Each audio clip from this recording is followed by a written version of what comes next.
안녕하세요. 수다몽더 역사 속 사건 파일 키다임입니다. 역사 속에서 일어났던 다양한 사건들을 재조명해보는 시간이죠. 오늘의 사건은 조선 숙종대에 일어났던 부녀자 납치 사건입니다. 당대 최고 권력자의 아들 허견이 부녀자를 납치 강금 유린한 사건인데요. 사건 속으로 들어가 보죠. 숙종 5년 2월 10일 서인이던 남구만이 임금 숙종에게 어떤 고발을 합니다. 요즘 들으니 세력 있는 집안에서 아내나 첩을 빼앗아 간음하고 속이고 욕보이는 일이 왕왕 있어 도성 사람들이 성내에 꾸짖는 소리가 들끓어 막을 수 없는 지경입니다. 이건 조선의 기강이 무너지는 일이옵니다. 자, 이것은 영의정 허적의 집안을 겨냥한 고발이었습니다. 바로 허적의 아들 허견이 부녀자를 납치 강금 유린했다는 것을 고발하는 내용인 것입니다. 서인들은 허견이 이동기의 딸이자 서억만의 아내인 이차옥을 며칠 동안이나 납치해 강간을 했다고 주장합니다.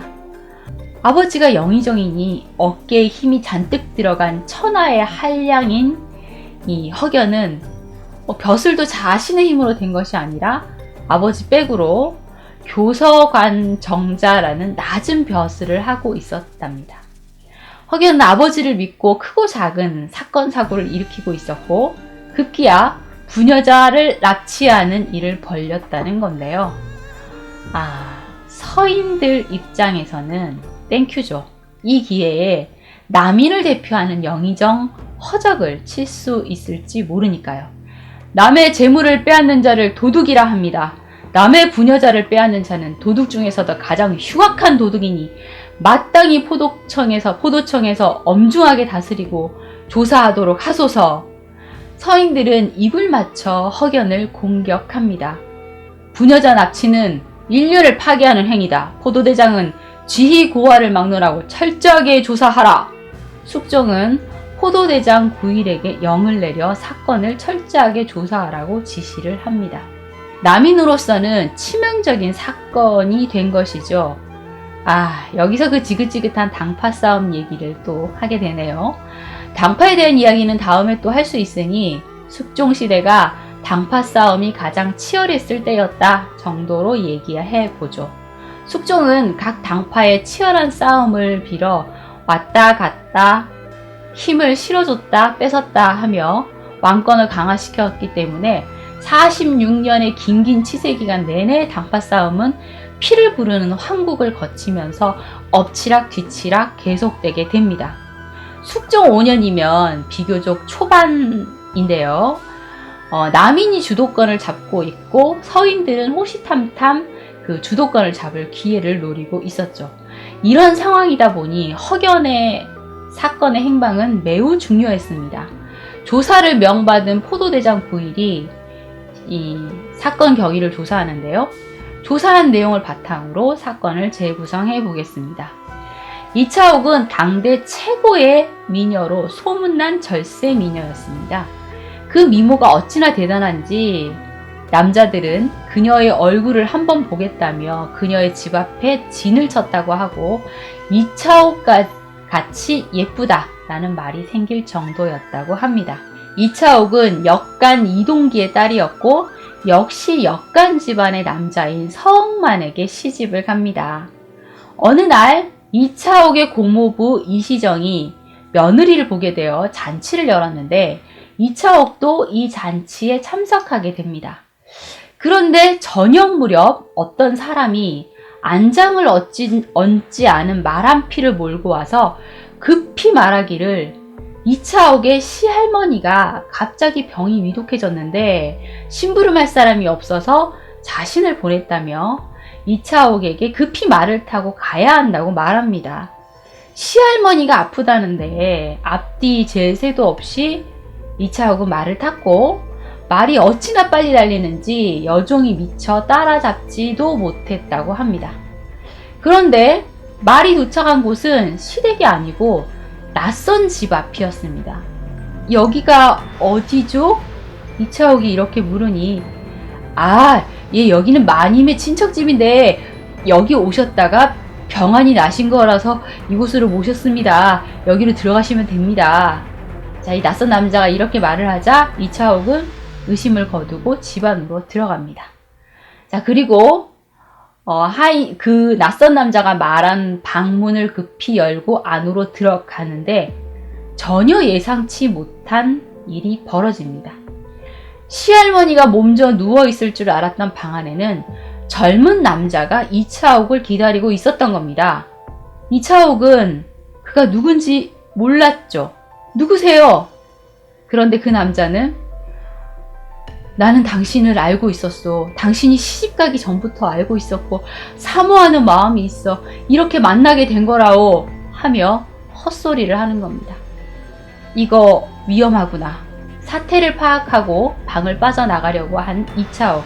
하지만 연약한 여자의 힘으로는 남자의 강한 힘에서 벗어날 수 없었습니다.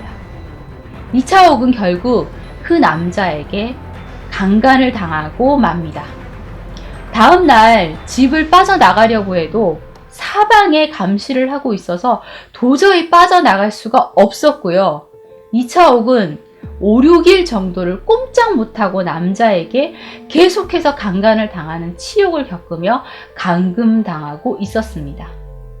그리고 남자는 며칠 후 이제 되었소. 집에 데려다 주겠소. 하며 이차옥을 교자에 태웠고 이차옥은 너무나 불안해하며 바깥을 살피며 초조히 가고 있었는데 갑자기 교자가 멈추고 한참이 지나도 움직이지 않기에 밖으로 나와보니 시댁 대문 앞이었습니다. 하지만 시댁에서는 문조차 열어주지 않았습니다. 이차옥에게 어떤 문제가 생겼다는 걸 알게 되었던 거죠. 할 수 없이 이차옥은 겨우겨우 걸어서 친정집으로 가는데요. 친정집에 도착했다는 반가움과 그간의 무서움으로 울며 친정집 안으로 뛰어들어갑니다. 그간 행방불명이었던 이차옥이 집으로 돌아오니 친정 식구들이 놀라서 이것저것을 물어보는데 이차옥은 도저히 대답할 수가 없었습니다. 그리고 진정이 된 후 친정 어머니에게만 그간에 있었던 일을 이야기합니다. 친정 어머니는 망연자실. 어떻게 하나 고민을 했고 결국 남편 이동기에게 이야기하게 됩니다. 이동기는 일단 이차옥이 타고 온 교자의 주인을 찾아 나섭니다. 물어 최종적으로 이 교자를 빌린 사람이 사직골 허대감 댁인 것을 알게 됩니다. 허대감, 바로 영의정 허적의 집안이었던 거죠. 이동기는 이 사실을 포도청에 고발했고 서인들에 의해 숙종의 기회까지 들어가 포도대장 부일이 사건 조사를 시작하게 된 겁니다. 먼저 이차옥을 수행했던 여종이 신문을 받게 되었는데요. 우리 아씨가 말을 타고 가는데 너무 빨리 가서 따라가지를 못했지 뭐예요. 그래서 길을 가는 한 사람한테 물어봤는데 어떤 사람이 머리에 뭔가를 씌운 한 여인을 데리고 급하게 사직동으로 향하는데 그게 영의정 허적집인 것 같아요. 라고 말을 했다니까요. 라고 신문에 답하게 됩니다. 자, 이렇게 범인은, 그러니까 용의자는 허적의 서자 허견으로 좁혀지게 되는데요. 영의정의 아들이라 포도대장 부일은 아주 난감해집니다. 포도대장 부일과 포도청 종사관들은 탐문 수사를 하는데요. 안장을 얹지 않은 말을 타고 다니는 자가 허적의 집으로 들어가니 바로 허견의 종 순기였다는 걸 알게 됩니다. 부일과 종사관들은 순기를 잡으러 결국 허적의 집으로 가지만 기세등등한 허적의 종들은 여기가 어딘데 감히 들어와서 이 행패요! 하며 도리어 큰 소리를 쳤고 종사관들은 움찔하며 결국 나는 새도 떨어뜨린다는 영의정의 집이다 보니 물러날 수밖에 없었습니다. 그래서 확실한 증거를 찾기 위해 종사관들은 계속 허적의 집을 감시했고 한편 부일은 이차옥을 불러서 자세한 조사를 하게 되는데요. 너무너무 수치스러워하는 이차옥을 위해 다모를 동원해 사건 경위를 듣게 됩니다. 이차옥을 조사하던 구일은 허견, 네가 아무리 세도가의 아들이라도 빠져나가지 못한다. 널 꼭 내 손으로 단죄하리라 라는 결심을 하고요. 허견은 9일에 의해 체포됩니다. 이때 허적의 집에서는 남인들이 모여 회의를 합니다. 아, 이대로 있다간 안 되겠소. 서인들의 공격이 만만치 않소. 어떻게 하면 좋소? 소곤소곤. 대책회의가 끝나자 좌의정 권대운, 우의정 민희 등이 숙종에게 할 말을 정리하고 궁으로 나섭니다. 요즘 남의 아내나 첩을 빼앗는다는 이야기가 한간에 퍼지고 있습니다. 세도가 크게 무너져 와전된 말이 날마다 꼬리에 꼬리를 물고 일어납니다. 하지만 이런 일들은 사실 무근으로 밝혀진 게 많습니다. 포도청이 주관하는 일은 도둑을 다스리는 일이며 간음한 죄나 속이는 죄는 말할 것도 없이 법조에서 다스리는 것이 당연합니다. 권대웅과 민희가 포도청 말고 형조나 의금부에서 사건을 조사하도록 유도하는 건데요. 왜냐하면 형조나 의금부는 남인들이 포진되어 있기 때문에 사건을 훨씬 유리한 방향으로 바꿀 수 있었기 때문입니다. 하지만 숙종은 이대로 옮기면 사건이 더 복잡해지니 그냥 포도청에서 자복을 받도록 하고 이후에 형조로 이송하도록 하라 라고 이야기를 합니다. 숙종의 속내는 과연 무엇일까요? 그런데 이렇게 숙종의 명이 있었음에도 이동기는 이차옥의 친정아버지 이동기는 남인이 장악하고 있는 의금부로 불려가 가혹한 조사를 받게 됩니다. 의금부 신문 결과 이동기와 사건의 여러 증인들은 증언을 번복합니다. 포도대장의 깸에 거짓으로 자복했다는 말을 하게 되죠. 판의금 부사 오시수가 숙종에게 사건 경위를 설명합니다. 여러 사람들이 말을 드러내니 당연히 형벌을 가해서라도 진실을 밝혀야 하지만 포도청에서 이미 혹독한 형벌을 해서 중상을 입고 정신을 잃은 사람들이 많습니다. 그러니 더 이상 형벌을 내리지 말고 허견부터 잡아 신문하는 것이 어떨까 아랩니다. 교묘한 말장난이죠. 거짓 자백을 한 게 맞는지 형벌을 더 해서 밝혀야 되는데 포도청에서 이미 심한 형벌을 해서 거짓 자백을 한 게 맞지 않겠냐. 사건은 조작되었다. 그런데도 수사는 계속되어야 할까요? 뭐 이런 뜻이겠죠? 이때 또 마침 이차옥의 남편 서억만이 격쟁을 합니다. 억울합니다. 징이나 깸가리를 쳐서 억울함을 임금님에게 하소연하는 제도인데요. 아내의 억울함을 풀어달라는 걸까요? 아니었습니다. 이차옥은 납치된 적이 없습니다. 그런데 이렇게 소문이 나니 고개를 들고 다닐 수 없습니다. 억울합니다. 이건 또 뭔가요 도대체? 사건의 방향은 이제 정해진 대로 흘러가게 됩니다. 이건 조작이다 라는 식으로요. 숙종의 마음속에는 남인에게 준 힘을 서인에게로 아직은 돌리고 싶지 않았던 겁니다. 이것이 맞물려 사건은 정리됩니다. 숙종은 포도청에서 그동안 혹독한 고문을 해서 거짓 자백을 받았으니 이건 진실이 아니겠구나. 허견을 잡아들일 필요도 없다. 이렇게 허적은 무죄가 됩니다. 나쁜 무리들. 여기서 나쁜 무리는 서인들인데요. 서인들의 관계로 허견은 누명을 쓴 게 되어버린 겁니다. 숙종은 허견에게 무죄를 선고하고 영의정 허적을 부릅니다. 그동안 많이 힘들었겠구려. 못된 무리들이 모함을 하니 이제 걱정하지 마시오. 내가 다 처리했소. 이제 맘 놓고 정사나 잘 하시오. 하며 다독이는 거죠. 짜고 치는 고스톱인가요? 허적은 그동안 되게 억울했다는 식으로 만약 신의 자식이 남의 아내를 빼앗아 신의 집에 두었다면 어찌 신이 몰랐겠나이까. 제가 물불 가운데 있었는데 이렇게 건지시어 편안한 자리에 놓아주시니 이제 신은 죽어도 여한이 없나이다 하며 감격한 척 하는 겁니다. 그리고 좌의정 권대운이 옆에서 또 엄청 억울했다는 듯이 이 나쁜 무리들이, 그러니까 서인들이죠, 독을 품고 이를 교묘하게 맞추려 하고 있습니다. 사표를 쓰고 시골 가서 농사나 지어야 할까봐요. 사극 톤으로 말해야 되는데 너무 화가 나니 뭐 이런 톤으로 얘기를 하게 되네요. 대략 뭐 이런 뜻의 얘기를 옆에서 뭐 거둔 거예요.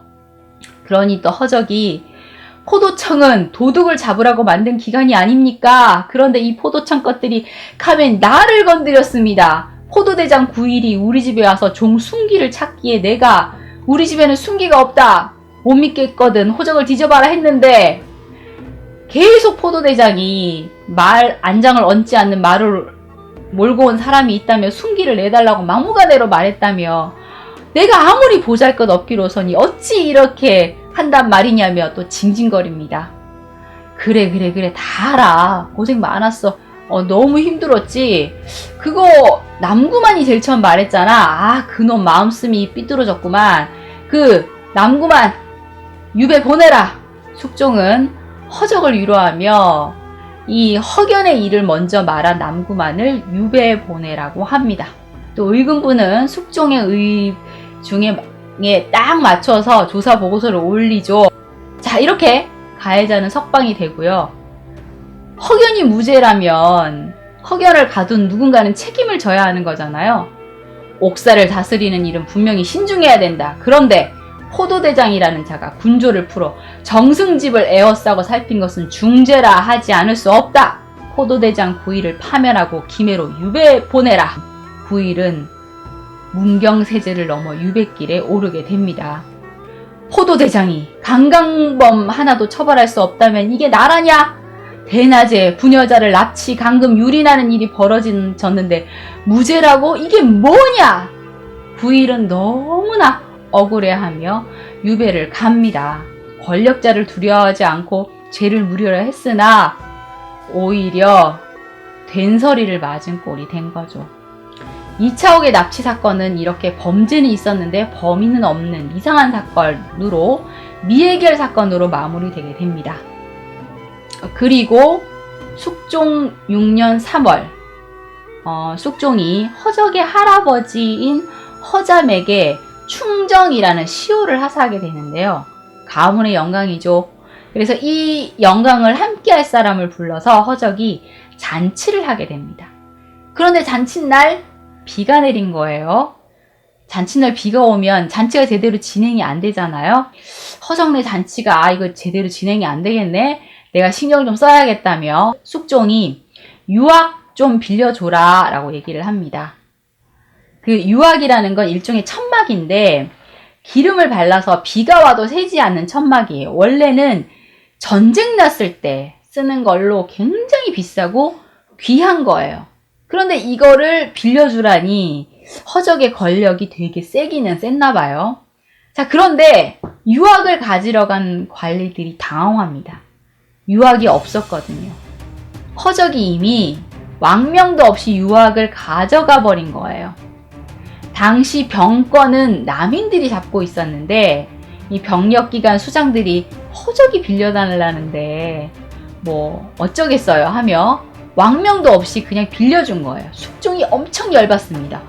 와 이거 밀어줬더니 기고만장하는구만. 안 되겠어. 이제 힘을 뺏을 때가 됐어. 라고 하는 거죠. 아니면 이 모든 것이 숙종의 음모였을까요? 여튼 숙종은 영의정인 이 남인 허적을 파면하고요.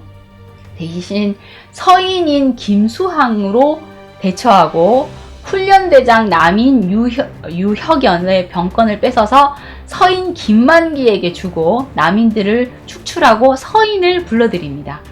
경신황국의 서막이 오른 거죠. 자, 그리고 허견은 인조의 그 세 번째 아들이었던 임평대군의 아들들인 복창군, 복성군, 복평군과 함께 영모를 깨했다는 고발을 당하게 됩니다. 이 복창군, 복성군, 복평군은 다 이제 복자가 들어가서 삼복이라고 불렸는데요. 허견과 이 삼복이 자주 어울렸는데 그들이 영모를 깨했다는 겁니다. 자, 이 사건으로 허적과 허견 그리고 삼복은 모두 죽음을 면치 못합니다. 허견은 능지처참됩니다. 남인의 우두머리격이었던 허적과 유혁현이 사약을 받았고요.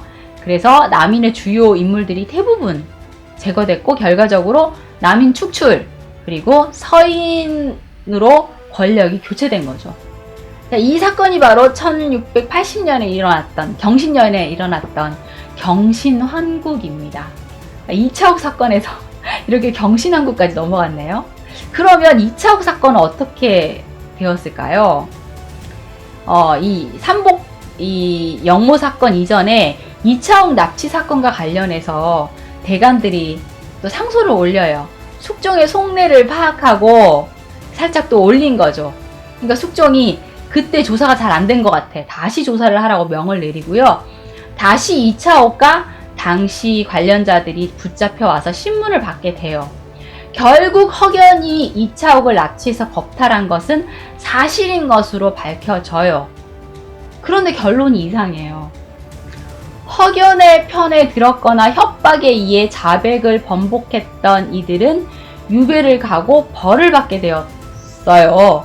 협박을 받아 결국 그 당시 납치 사건을 부인해야만 했던 이차옥은 거짓을 말한 벌을 받아서 노비가 되었다고 합니다. 이 사건은 범죄가 범죄로 인식돼서 죄인이 벌을 받는 게 아니라 정치적 대척점에 있었던 남인과 서인이 엎치락 뒤치락 하면서 사건이 이용되기만 했다는 게 너무 안타까운 이런 사건입니다.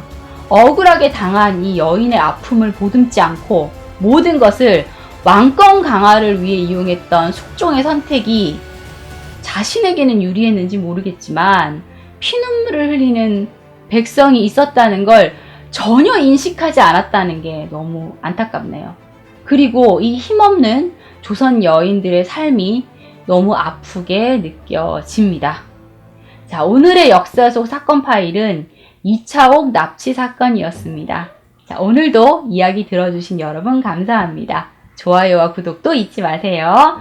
지금까지 수다몽더 역사 속 사건 파일 키담이었습니다. 여러분 감사합니다.